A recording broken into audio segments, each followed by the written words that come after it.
En este pequeño video vamos a analizar brevemente las teorías que hablan del posible origen universal de todos los petroglifos y las pictografías que existen alrededor de todo el mundo. Como es bien sabido, en Centroamérica existen muchísimos yacimientos con petroglifos que al ser realizados explican y registran los conocimientos científicos y metafísicos, toda la filosofía y toda la ciencia de las culturas que produjeron esos yacimientos. Sin embargo, en Colombia también se han encontrado varios yacimientos de petroglifos, principalmente los petroglifos de Támesis, que son cerca de 1000 tallas en cerca de 100 rocas, y que también, al ser analizados, se puede decir que contienen una verdadera Biblia de piedra, o sea, toda la filosofía y toda la ciencia de la cultura que existió en esos sitios. Sin embargo, todos los antropólogos y todos los arqueólogos, filósofos, etcétera, se preguntan sobre el origen de los símbolos contenidos en los petroglifos y en los pictogramas de todo el mundo, y se asombran de que son prácticamente los mismos, o sea, se parecen muchísimo, y por lo tanto su contenido pudo haber sido muy semejante. Por supuesto, la señora Blavatsky, al final del siglo XVIII, en un libro que se llama La Doctrina Secreta, que es el libro básico de la Sociedad Teosófica, lanza esa teoría, y cree también esa teoría de que existía un lenguaje único, universal, no hace miles, sino hace millones de años, que es el lenguaje de los símbolos, el lenguaje de los inicios, y que era universal en todo el mundo cuando existía en el mundo un solo continente, el continente de Gaia, que luego se fue partiendo en muchos continentes, y por lo tanto el lenguaje y la escritura, que al principio era universal, se fue diversificando en miles y miles de idiomas y miles y miles de escrituras. Por supuesto, las pruebas son tan antiguas que es posible que nunca se lleguen a validar, pero se han encontrado muchas pistas que llevan en esa dirección, de que hubo alguna vez, hace unos 50 millones de años, un solo gran continente sobre la Tierra, y que los habitantes de la Tierra tenían el mismo idioma y la misma escritura, que era la de los símbolos, llamado el Censal. Para el efecto y para hablar sobre este tema, vamos a analizar varios artículos.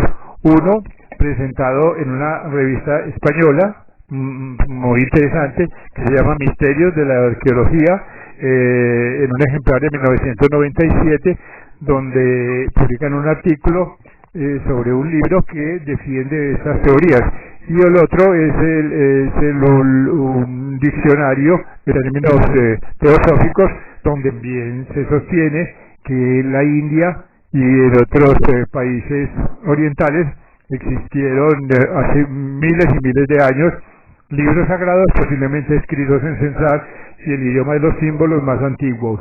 Así que, pasando a este tema, miremos lo que dice la citada revista. Dice: posible existencia de un protolenguaje universal. Y dice: hace 50.000 años nuestros antepasados parece que utilizaban una lengua y una escritura común. Esto es al menos lo que plantea el lingüista americano Merritt Ruglen, de la Universidad de Stanford, en California.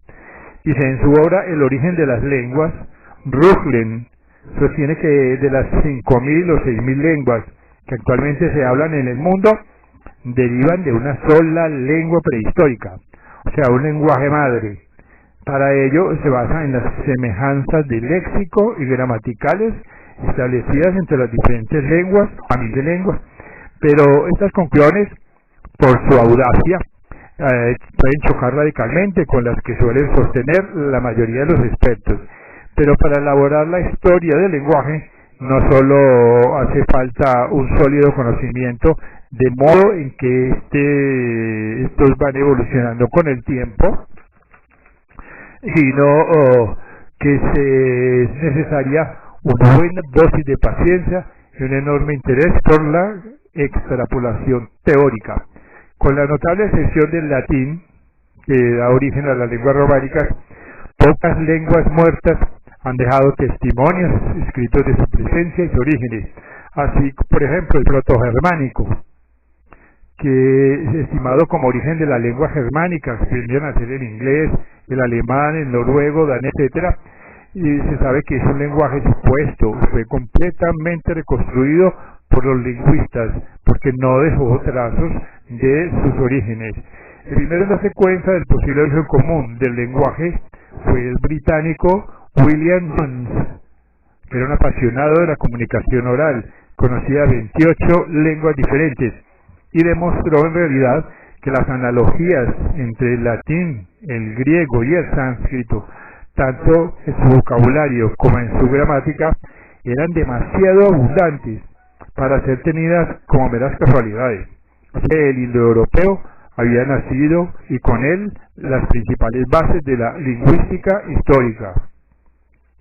Podría conducir esta disciplina compleja y no exacta hasta el lenguaje original, se pregunta el autor. Esto es lo que sostenía a principios del siglo el danés Holger Pedersen, cuyos trabajos son hoy continuados por el ruso Aaron Dogopolsky. Y para ese investigador existe un ancestro común para 6 grandes familias de lenguas indoeuropeas, de las cuales las lenguas filiales vienen a ser ahora habladas por las 3/4 partes de la humanidad. Es lo que también sostiene con pequeñas variantes el americano John Greensberg, padre espiritual de Ruflin. Totalmente respetado por su aporte a la tipología de las lenguas, este especialista originó muchas veces enormes escándalos en los círculos académicos, creando sus clasificaciones sobre las bases de similitudes lexicales en cada continente, primero en África, posteriormente en Oceanía y América. Cada vez reducía más el número de familias de algunas centenas a unas pocas, 4 en África, 3 en América.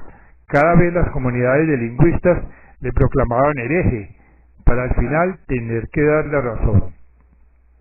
Clasificando los millares de lenguajes, los especialistas más radicales se empeñan en reagruparlas en 12 grandes familias de protolenguas. Pero se pregunta el autor del artículo, ¿por qué no llegar hasta una lengua madre universal? Así que esa es la pregunta a la que intenta responder Ruflin con un material de estudio de lo más elemental. Él dice, 27 términos corrientes, como hombre, niño, pierna, etc., tomados del vocabulario de 12 grandes grupos precedentemente establecidos que, según afirma, revelan tener sentido y formas fonéticas muy parecidas. Así que para Ruflin no puede haber más que una explicación a estas múltiples semejanzas. Y dice, se da de partir de un lenguaje original común que debe haber sido hablado por nuestros antepasados hace 50 millones de años. Es decir, hace millones de años pudo haber sido una especie de esperanto protohistórico o prehistórico dentro de nuestra memoria universal. Así que este es pues una parte de los argumentos que se pueden presentar para afirmar que los petroglifos del municipio de Támesis y de todo Sudamérica y de todo el mundo tuvieron un lenguaje común que es llamado el censal.